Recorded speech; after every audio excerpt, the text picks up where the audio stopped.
Now, the Hunt Palmer Show. A magic beyond anything you could ever imagine. You are now listening to the Hunt Palmer Show. Brought to you by Sagrera Farms on 104.5 ESPN Baton Rouge. Locking down the middle of the day. You really think that's the best idea? Live from the Raising Cane studio. This is Hunt Palmer. He's quite a piece of work.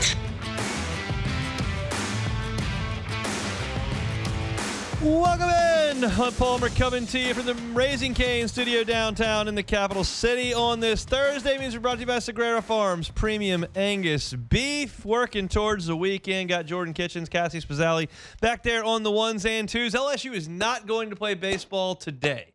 It is not baseball season today, but it's really close. We're 25 hours from first pitch. We'll talk a lot about LSU baseball today. LSU football had 11 former players invited to the NFL Combine. We'll talk about that. Joe Healy stopping by for what will be his weekly segment at 1:30. He, of course, is with D1 Baseball's SEC Extra Team.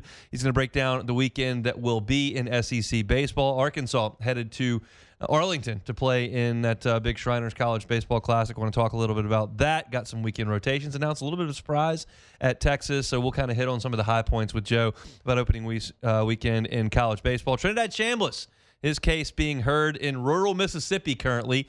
I listened to like 45 minutes of the hearing today, and it was humorous and enlightening and entertaining, all the while potentially productive. We'll see. I'll talk about what I heard coming up in 45 minutes. Chris Blair, voice of the Tigers, at 2:15. I'm going to try to peg LSU's opening day lineup coming up at 2:30. We'll be able to judge that pretty quickly come tomorrow, when I think they'll announce the lineup like right when we go up on the air, which it's not ideal to have LSU start right in the middle of the show for the season, but we do get the lineup while I'm on the air, so that should be a fun little thing to do. So we'll talk baseball for an hour before they throw the first pitch tomorrow, and then we'll transition to Preston and some football and maybe some basketball at the back end of the show tomorrow. But today, lots of baseball. That's where we're going to start. Let's crank it up with our opening drive. Welcome to the big league. It's time for Hunt's Opening Drive. Presented by Fabry Chevrolet GMC in St. Francisville. Jay Johnson, not generally one to reveal pitching plans. Certainly would not do that in a regional setting, but this is not a regional setting. This is opening day, opening weekend. LSU will play Friday, Saturday, Sunday, and Monday before an off day, and then another one on Wednesday. And Jay Johnson announced his starting rotation for the weekend. You probably have that information if you just hopped in the car out of a meeting or you were at lunch over the last, I guess it would be 90 minutes, and you don't have the info. Here it is. LSU will start the season tomorrow with Kason Evans on the mound. Saturday, Cooper Moore will take the baseball. And on Sunday, it will be William Schmidt. All preseason long, you saw kind of a pod of pitchers pitching on the same day, incrementally stretching things out. It was Kason Evans, it was Cooper Moore, it was Zach Cowan, it was William Schmidt, and it was Cooper Williams. And ultimately, these are the three guys that Jay Johnson settled on. Now, to be clear, you're not going to see any of the three go 104 pitches in 7 2/3 innings this weekend. This is a ramp-up phase. You're looking at 70, 75 pitches. Jay Johnson goes a little bit longer than Paul Mainieri did. I got used to Paul was kind of on a 50, 55 pitch mark with a lot of his opening day starters. Jay Johnson stretches it a little longer. Jay Johnson stretches his guys out in the preseason longer than Paul Mainieri did. He usually was on like a 2, maybe 3 inning deal in those preseason scrimmages. We saw Jay Johnson throw Cooper Williams into a 5th inning a little bit earlier in the preseason. So these guys are stretched out a little bit more, and they'll get the baseball to start these games coming up on Friday, Saturday, Sunday. I'll address that, but first, big picture here, and this is out of Jay Johnson's mouth, not mine. Jay Johnson said Cooper Williams is certainly in the discussion here. We'll see how the first 3 games go. Maybe he starts one of the midweek games next week. Maybe he starts next Friday because he hasn't looked at Indiana yet. So I think that's probably a touch of a reach. Maybe not. He knows way better than I do, but I doubt Cooper Williams starts next week unless Indiana's got 8 left-handed hitters that I don't know about. But I think that there's some truth in what he's saying about the flexibility in the starting staff early on in the season. We know that these staffs usually shake up. The national championship team had Riley Cooper in the rotation to start that season. He certainly was not a starter by the time the end of the year rolled around. Last year, Chase Shore started in the rotation. He became a closer. You see things shake up consistently. Ty Floyd wasn't in the weekend rotation to start the national championship year. Actually, Chase Shores was. So it's just there's a lot of flexibility that happens over the course of a preseason into conference play. And it's likely, in my opinion, that Jay Johnson is looking to have options because you have so little truly solidified. But you're going with three guys here that I really like for a number of different reasons. Kason Evans showed you last year that he's got the ability to be an SEC ace. He showed you that in short spurts out of the bullpen. He showed you that against Tennessee in a huge spot in a start in Game 3 of that weekend where he was sensational. Now, he was not as good against Arkansas. He was not as good against Texas A&M. Took some lumps there, but he did show you one start against an elite lineup in Tennessee where he was awesome. Got through 6 innings, was great, got strikeouts, got LSU deep into the game. That's what you're looking for. He also, I use air quotes here, started the restart of that UCLA game in Omaha that was, I think, a 10 a.m. start. And that was a really talented UCLA lineup. I'm not quite as bullish as everyone in the national media is about that team. I think they are good. I think Chalowski is going to be the first pick in the draft and has incredible physical gifts. I think they beat a terrible conference all year long in the Big Ten, and I think that they would not stack up as favorably in the SEC as they do in the Big Ten. Not to say they're a terrible team. Their competition's terrible. But Kason Evans went out there against that group and stretched and did a great job. He certainly dominated Little Rock. Now, I would expect most LSU pitchers to dominate Little Rock, but those guys got into his zone last year, and it was incredible, and he shut them down. And he won that regional for LSU on the mound after they fell down 5-1. He slammed the door, struck out 9 in a row. You know that story. But I like Kason Evans a lot. He's got a great makeup. I remember last year he told us, we were like, you pitch in these high-leverage situations, and you're a freshman, like, how do you do that mentally?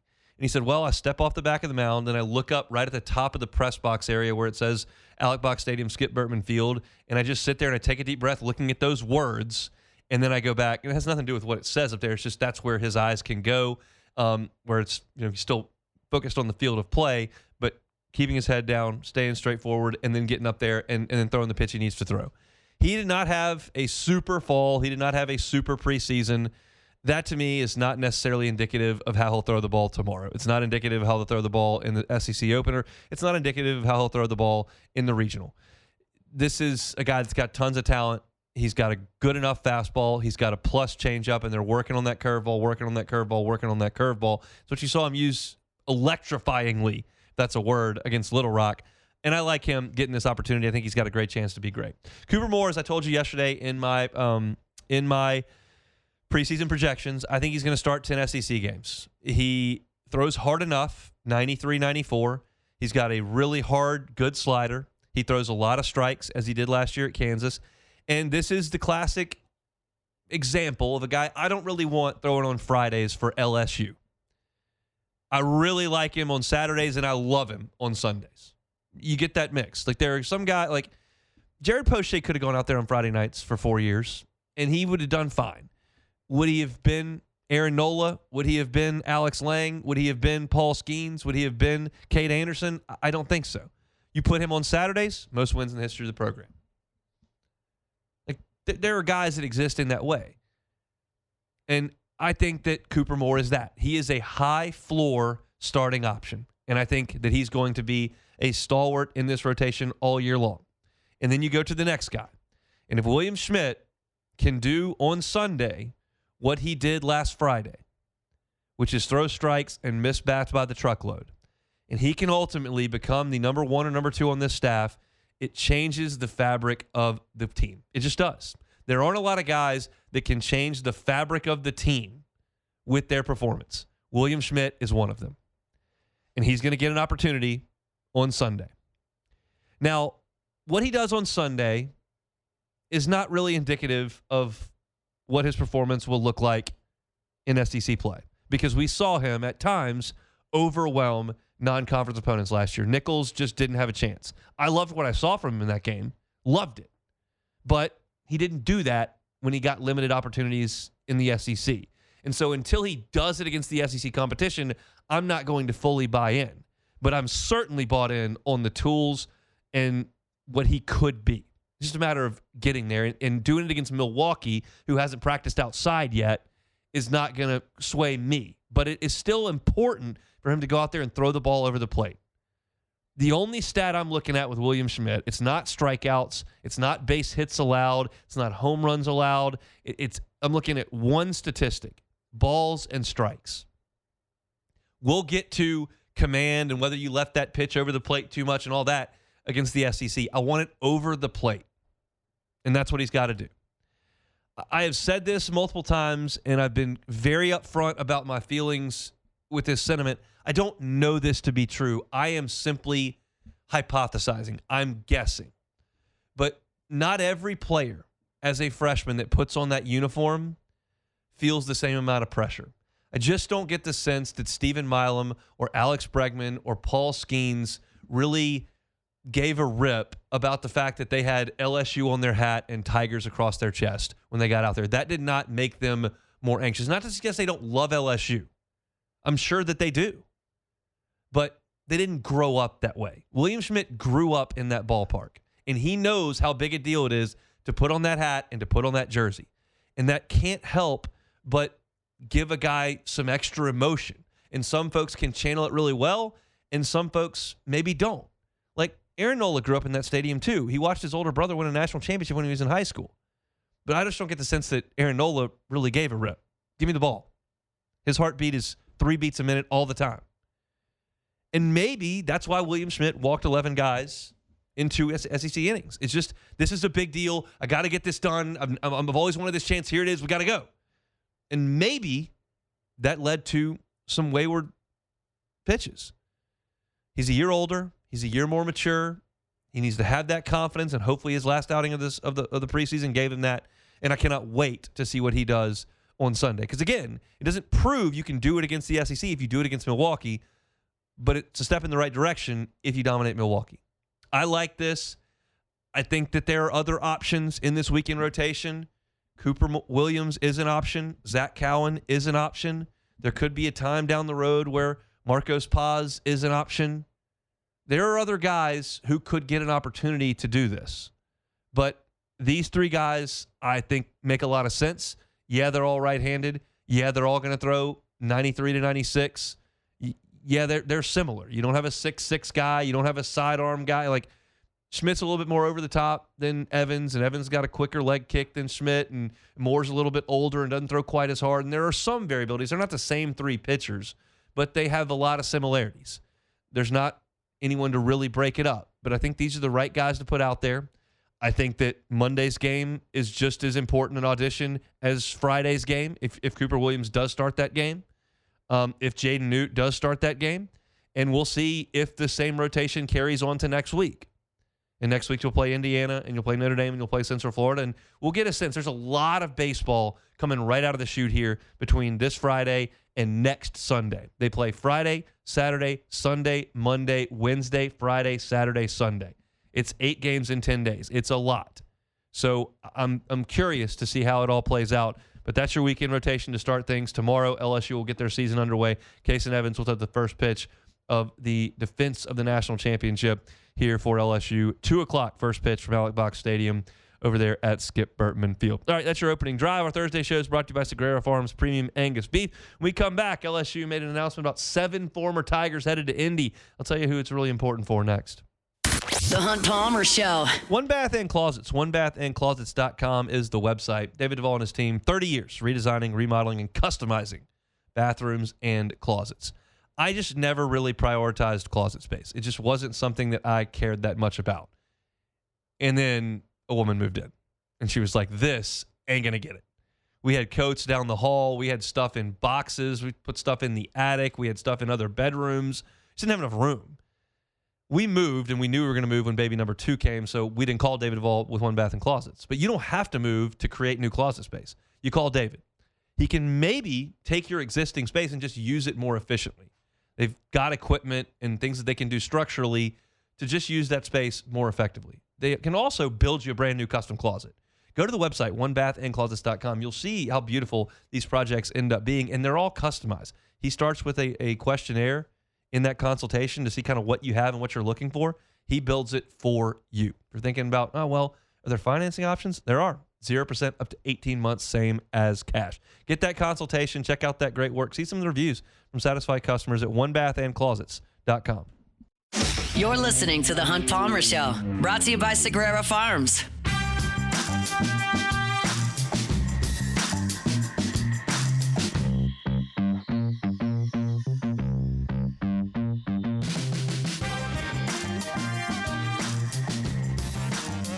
Say my friends at First American Bank and Trust. First American Bank and Trust. Talking about 25 locations throughout Southeast Louisiana. There is always one near you. Whether you're on the I-12 corridor, that's Jones Creek, Dutchtown, Hammond, St. Tammany, Tangipahoa. Maybe you're down the bayou, St. James, St. John, Lafourche, Terrebonne. No matter where you are, there's a location near you. And that's who you need to do business with. If you're looking for a commercial loan, they got you covered at First American Bank and Trust. If you need a personal loan for that house that you've always wanted, First American Bank and Trust. Those decisions that are being made on your loan are being made locally. Not in Atlanta, not in San Francisco, not in Chicago, here in Southeast Louisiana. They're being made by folks that you go to church with, being made by folks whose kids play on the same Little League teams as yours do. This community is very important to First American Bank and Trust, and the people that work there and have for an average of 25 years in terms of management, they're right here in your community. You're thinking, well, if it's a mom and pop shop, like, do they have what I need as a large business? They got 25 locations. They got what you need. Go by and see them anywhere throughout Southeast Louisiana. It's First American Bank and Trust. LSU made the announcement yesterday that 11 former Tigers are headed to Indianapolis for the NFL Scouting Combine. And this was not the final year that any of these players had in mind. These guys either signed up at LSU 4, 3, 2, 1 year ago to play for a championship, and that didn't happen. But now it's on to what's next. And these guys have an opportunity to improve their stock over the next couple of months. Offensively, you've got Garrett Nussmeier, Aaron Anderson, Barryon Brown, Chris Hilton, Xavion Thomas, and Bauer Sharp that'll be there, 6 Tigers. And these guys obviously played on an underperforming unit this past year. The tape is not going to be exceptional. Nussmeier was hurt the entire year. Aaron Anderson was hurt the entire year. Barryon Brown had very little in the way of production. His quarterback play was not great. Chris Hilton had almost 0 production. He had 10 catches on the year, and 3 of them came in the bowl game. Xavion Thomas had his best year, most productive year, I would suggest. And then Bauer Sharp, who is a really good athlete but hasn't done a lot in terms of catching the ball. He'll pass a lot of tests. These guys have a chance to go out there and test really well, which will supplement underwhelming tape from 2025. I think on that side of the ball, the 2 guys who can do the most to help themselves in terms of the combine and even the pro day are Garrett Nussmeier and Chris Hilton. Now, I know y'all are sick of me saying this. You're sick of us saying this. I promise all of us aren't in on some bit here. The local Baton Rouge media is not in on a bit. When we go out there in August, Chris Hilton has made a lot of plays. They don't show up on the tape. But credit to Chris Hilton. I wrote about it at LouisianaSports.net. Matt had him on the show a couple of days ago on Tuesday. He played in 4 All-Star games this year. Any chance he had to put on his shoulder pads and a helmet and go show what he could do, he took the opportunity. And he's going to go to Indy, and he's going to run sub 4.4. Like, there is nothing more exaggerated in sports, certainly football, than 40 times. I hear time and time again about this junior in high school, this senior in high school. I mean, he's a sub 4.4 guy. It's like, really? Is he really? Because these guys, after 3 and 4 years in college, go to Indianapolis and run in the combine, and almost none of them run in the 4.3s. Almost none. But you're telling me all these juniors and seniors in high school, they run a 4.3? Are you sure? No, you're not. Anybody with a clock can miss it by 0.3 of a second. But Chris Hilton will be on an electronic timer. He will run sub 4.4 when he gets to Indy. And he's healthy, and he's committed, and he represented LSU at media days, and he tried his best and played in 4 All-Star games. And I think that the combine can help him. Barryon Brown's going to run a great time too, but the other name that I'm thinking of is Garrett Nussmeier. Any chance he can get to go out there and throw, he needs to throw. Because the best thing Garrett Nussmeier does is throw. And especially when you consider it's a protected situation where there is no pass rush and there is no defense to read, and he's just ripping it, that's his best thing. So I think the combine for Nussmeier and Chris Hilton can be incredibly impactful. When you go to the defensive side of the ball, it's two guys on the edge, Patrick Payton and Jack Pyburn. Then you got Harold Perkins, Mansour Delane, and A.J. Halsey. I can't imagine Mansour Delane is going to do much of anything at the combine except get measured and go talk to teams and do his medical. He had an injury at the end of the season. Teams will want to deal with that. He's not running. He's not going to run cones, the shuttle drill. Like he doesn't need to do any of that. Just turn on the tape. Bang. That's it. He played in, I think, 11 games, 10 games. He missed a couple. Turn on the tape. That's it. That's the resume. I'll show you how tall I am. I'll show you how much I weigh. Pull on my knee. Mess with my shoulder. See what you got to do. Make me twist my ankle around a little bit. Put stuff on the whiteboard. I'm out of here. Like he's not going to do much at the combine. But I think two guys who could help themselves at the combine. One, Patrick Payton is going to measure really big. Like his arms are going to be super long. He's going to be really tall. It's the opposite of Diego Pavia. If you're looking for long levers and actual size and length, Patrick Payton is going to measure that. Jack Pyburn needs to prove that he can move because we know how tough he is, how strong he is, how well he tackles the point of attack, how well he sets the edge. What they want to see from him is can you bend, can you move? And the pass rush tape is not great. He didn't rush the passer really at all at Florida. Came to LSU to do that. He did a better job at LSU than he did at Florida, but it's not awesome. So anything he can do to get better at those drills, like I think that will help him. Obviously, Harold Perkins is going to run well. I think that's going to be important for him.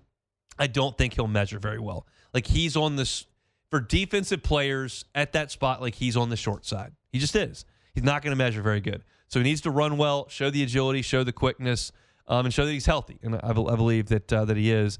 And then Halsey, like, I don't know what he's going to do. Like his tape is really good. His production is off the charts at 3 different schools, stepping up in competition level every single time. I don't think he's going to have too big an issue there, and he may not do a ton there. But for me, the guys who can do the most from this LSU team, Nussmeier, Hilton, Pyburn, Payton, I think could be huge. And then the question, I guess, regarding health is going to be Aaron Anderson. Because his tape, when he's healthy, is very good from 2024, I should say. He was awesome in 2024. His speed was great. You can see him running away from those Aggie defenders on that slant route. See him beating some teams down the sideline. He obviously catches the ball very well. His production was through the roof as a third-year player. I don't know if he's healthy or not. He just wasn't all year, and it wasn't like one thing that was plaguing him. Frank Wilson got up on the podium, just like, Aaron just kind of hurts everywhere. We'll see if he's good or not. Like Frank had really no reason to be coy when he got up there for his media availabilities. He's the interim coach, is what it is. He was pretty forthcoming. There's just not much on Aaron health-wise. He's just hurt. And so hopefully he can go to the combine, check out medically, and he's never going to be the tallest guy. Certainly very, very productive as well. But I think it's a positive for LSU to have 11 guys going to the combine. You're going to put a number of guys into the NFL draft this year, and you just always want to do that. I realize it's a different staff, but this NFL LSU thing and the coaching staff being able to recruit moving forward with a big number of guys that are in the NFL, and if you can get in the top 3 or 4 NFL players, like that always helps your program in recruiting because, yeah, those guys want NIL dollars. Yeah, some of them just want to play for LSU. Yeah, some of them are looking for playing time, but there's a lot of folks that show up, whether it's men's basketball, certainly baseball, and certainly football, like that show up saying they put players in the league. And at LSU, in baseball and football, there are very few that do it better. And so I'm pulling for these guys. I know that their last season in Baton Rouge did not go as well as you would have hoped it would have gone, both individually and then certainly as a team.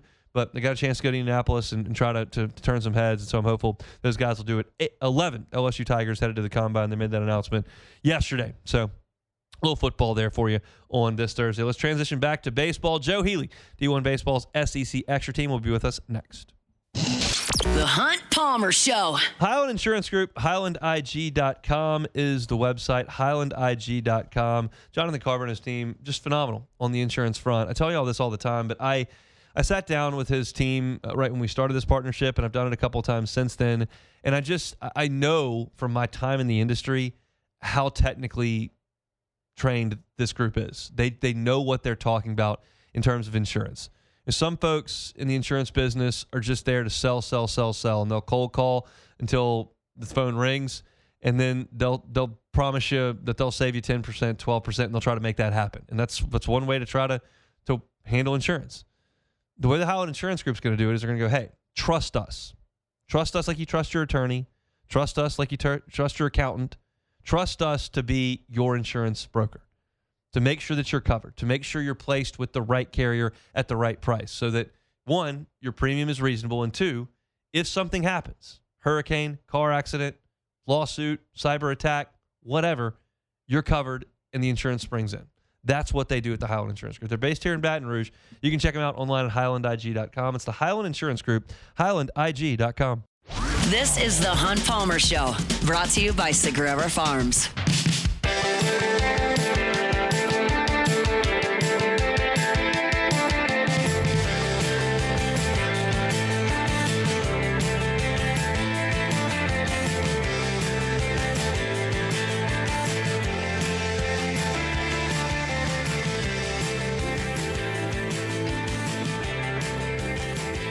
Thursday shows brought to you by Sagrera Farms, premium Angus beef every single Thursday. We'll go to our guy Joe Healy, part of the D1 Baseball SEC Extra Team Highway to Hoover podcast, glued in to SEC Baseball, which cranks up tomorrow. It's that time, Joe. Thanks for a little bit of time on a Thursday. How are you?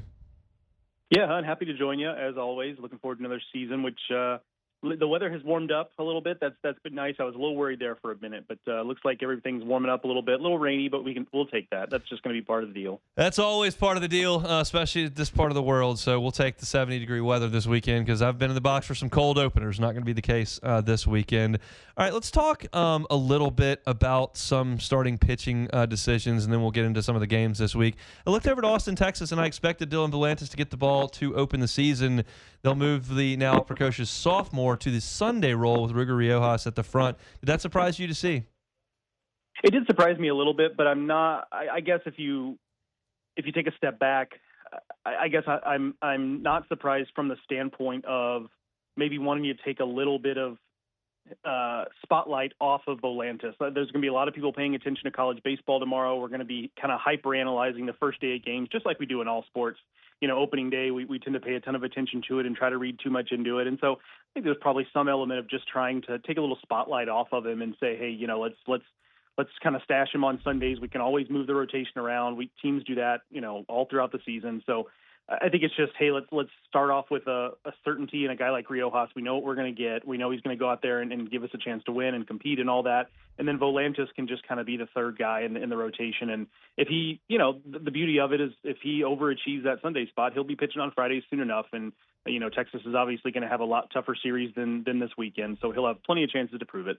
UC Davis in Austin starting up tomorrow.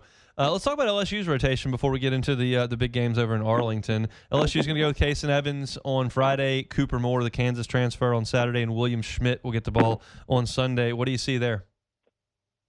Obviously really, really talented and kind of looked like it was going to be the rotation all along. Like, frankly, just to give you a peek behind the curtain, we have coaches send us information at the end of the fall with kind of that's what we base our preseason stuff on is we send out a survey, coaches send it back and tell us kind of how things are shaping up, right? And it's not 100% because things change, but that's the rotation they gave us way back in the fall. Those were the names that, Mark and I on Highway to Hoover kind of came up with in the fall. And I don't want to say that to pat ourselves in the back. I just say it that, like, those three guys were kind of the guys everybody was looking at. And it turns out those are the three guys that are going to be at least in the opening day rotation.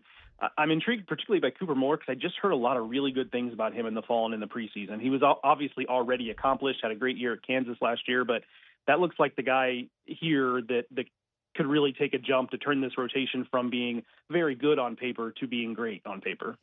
All right, let's go over to Arlington. That's where the show is. The SEC and the Big 12 will play over at Globe Life. I want to start with Arkansas. Obviously, LSU saw their season come to an end in Omaha right in front of your eyes last summer.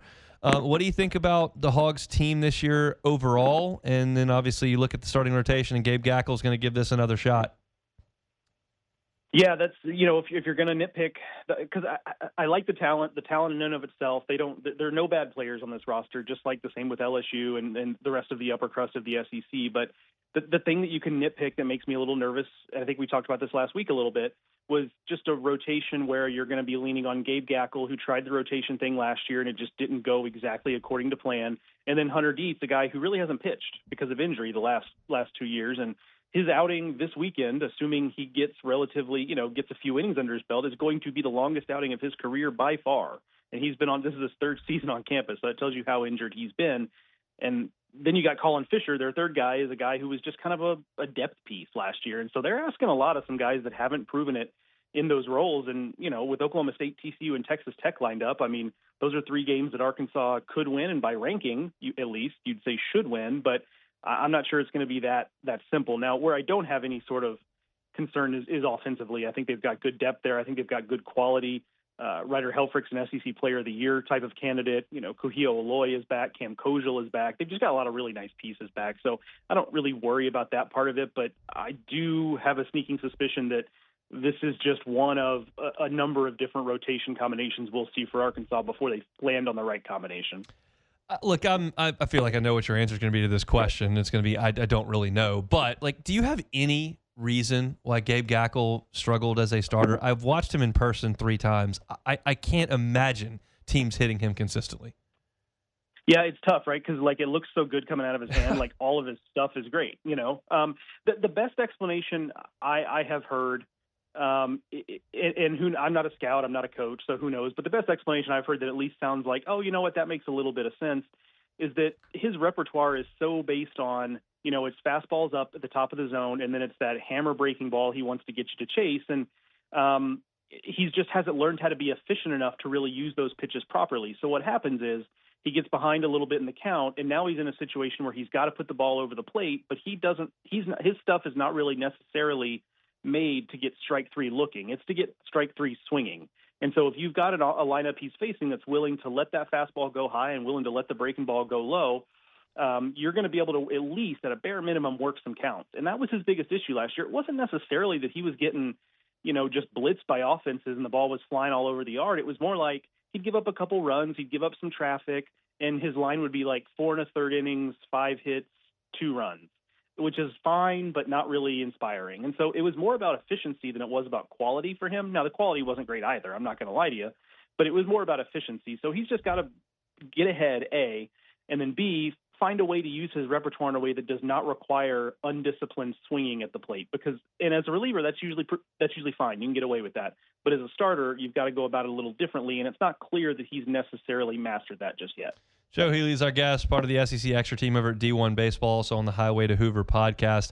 Tomorrow, 11 a.m. Central Time, Oklahoma will play Texas Tech, and this will be a familiar name to LSU fans. Cam Johnson will get the baseball for Skip Johnson in Oklahoma against Texas Tech. How do you feel about him at the front of the rotation?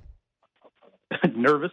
Yep. I just don't see how you can look at his history and be anything but nervous. And, look, talent is not an issue.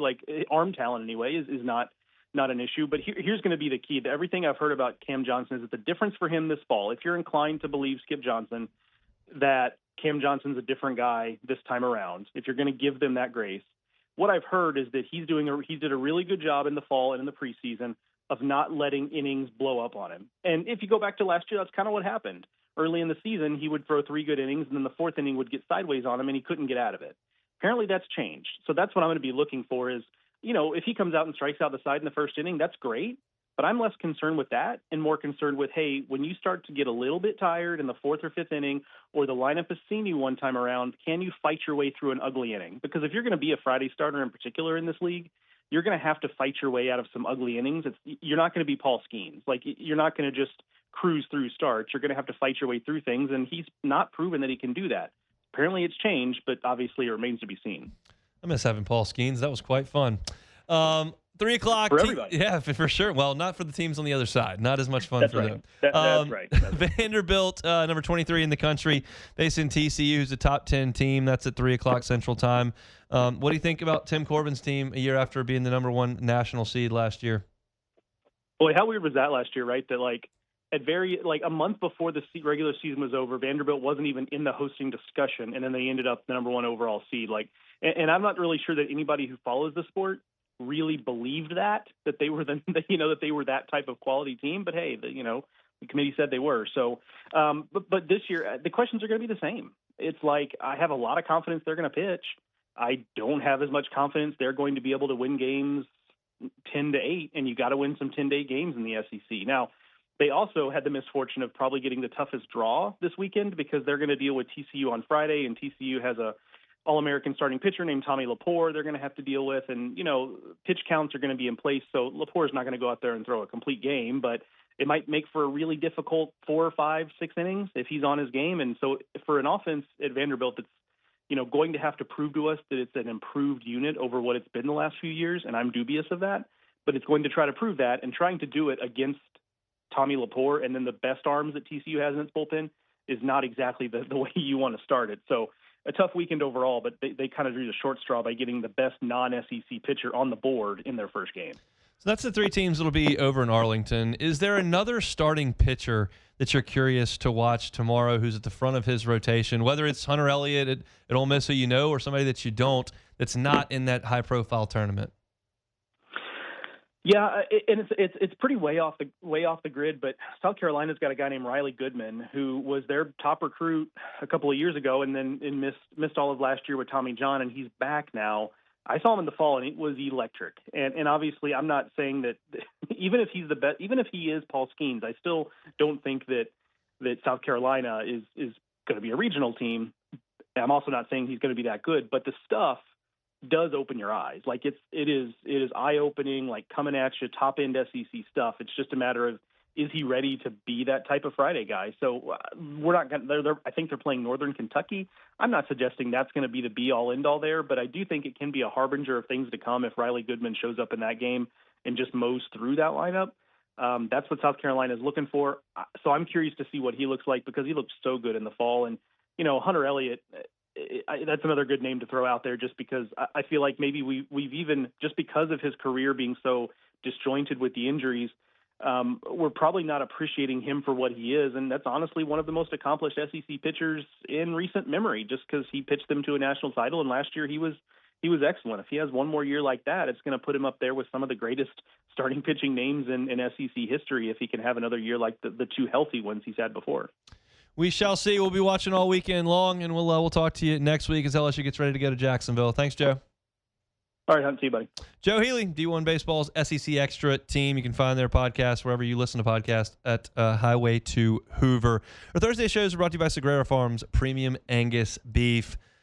Looking for doing beef a little bit different way? Sagrera Farms is an awesome way to do it. You're talking about herd levels in the United States that are at levels that they haven't been in since the 50s or 60s. Our population is obviously way, way bigger. Supply and demand drives beef prices up. You're paying a premium price for beef right now.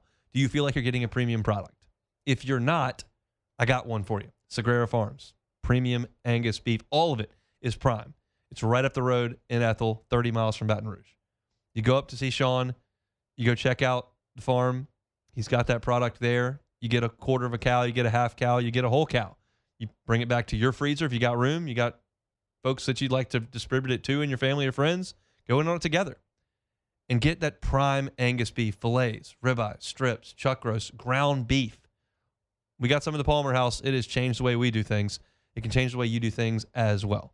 Sagrera Farms Premium Angus Beef. They bring you our Thursday shows. We'll take a time out. Come back. I'll tell you what I learned from the Trinidad Shambles case. There's some humorous anecdotes at the very least. No decision's been made, but I'll tell you what I learned earlier today next. The Hunt Palmer Show. Lifetime Roofing, online at lifetimeroofingla.com. As of January 1st, Lifetime Roofing is offering a lifetime workmanship warranty. Makes sense, right? Lifetime Roofing, lifetime workmanship warranty. That warranty covers not only the workmanship, but the materials. And those materials are backed by CertainTeed, one of the oldest and most trusted names in building materials.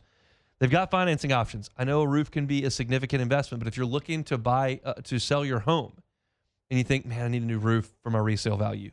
Well, you can do that, and you can finance the cost of that roof 0% for 18 months. That's what they can offer you at Lifetime Roofing. Also, if you don't have any roofing needs, but you want installation of gutters, siding, windows, They got it at Lifetime Roofing as well. Check them out online, lifetimeroofingla.com. They offer roof replacements, roof repairs, roof tune-ups. They're online at lifetimeroofingla.com, lifetimeroofingla.com. You're listening to The Hunt Palmer Show, brought to you by Sagrera Farms.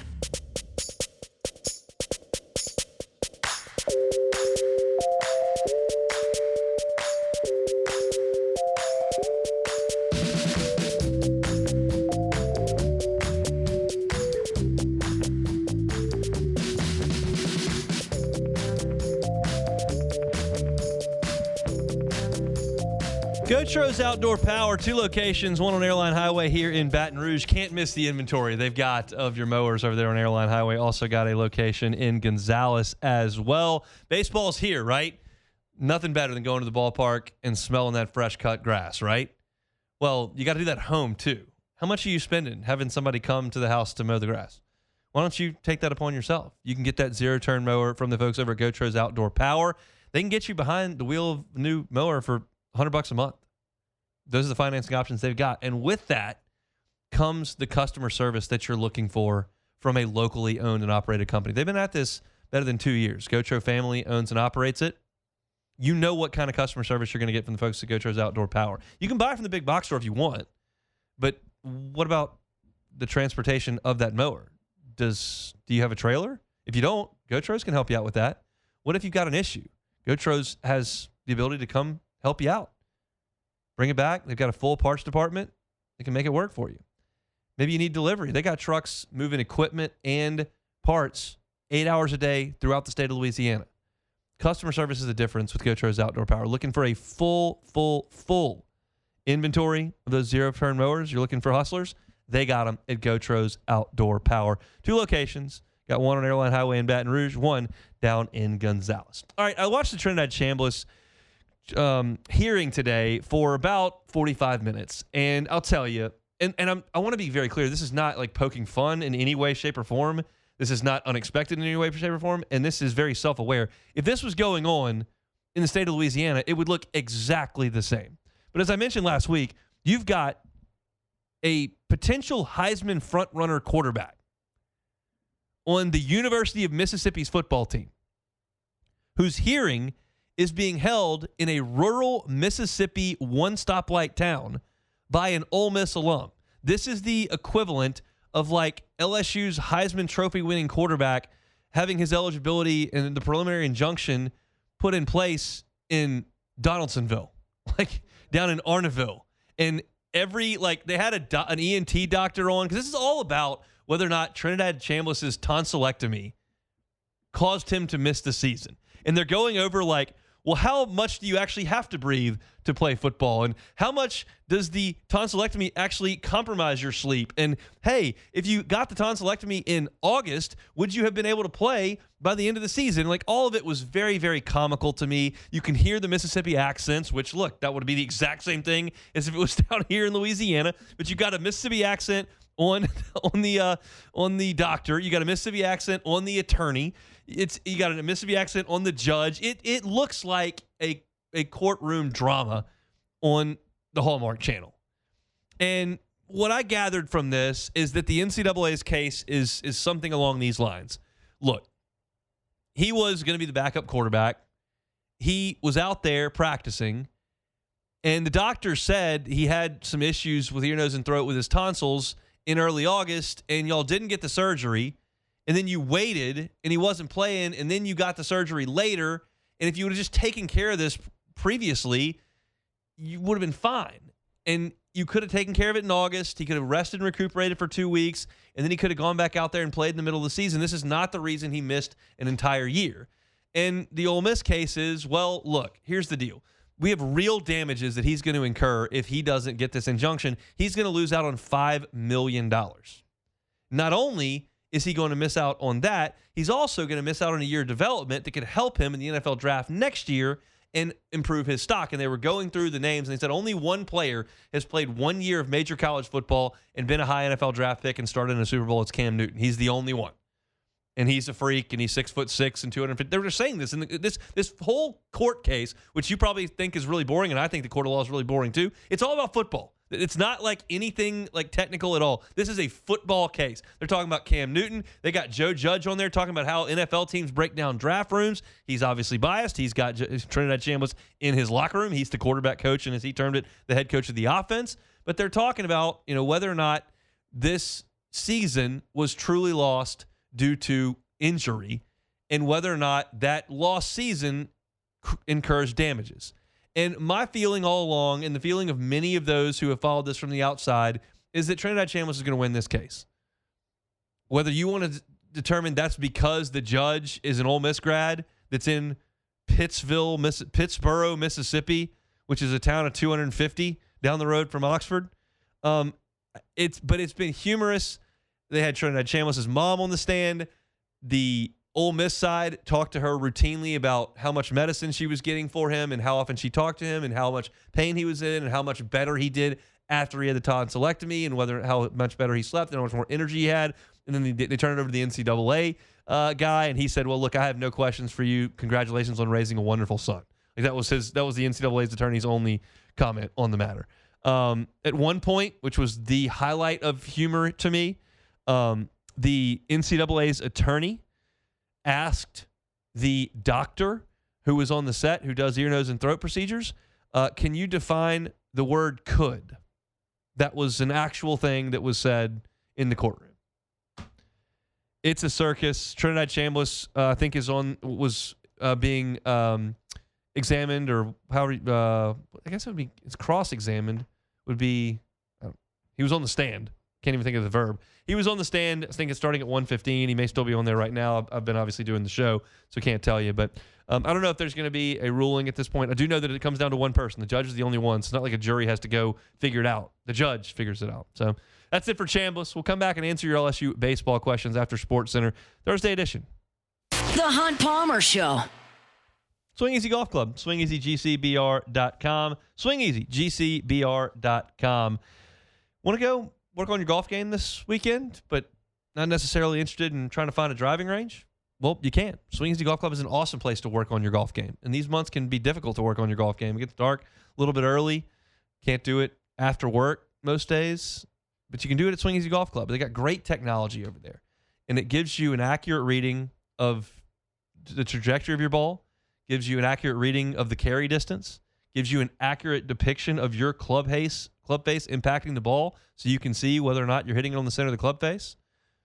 And you don't have to deal with the elements. What if it's windy? None of that. It's a great place to work on your golf game at Swing Easy. I tell you all the time, they'll deliver your beers. You can bring your friends there. You can play Pebble Beach, the whole deal. But also, it's a great place to work on your driving range game. You can do that at Swing Easy Golf Club. Segan at Perkins, Swing Easy Golf Club.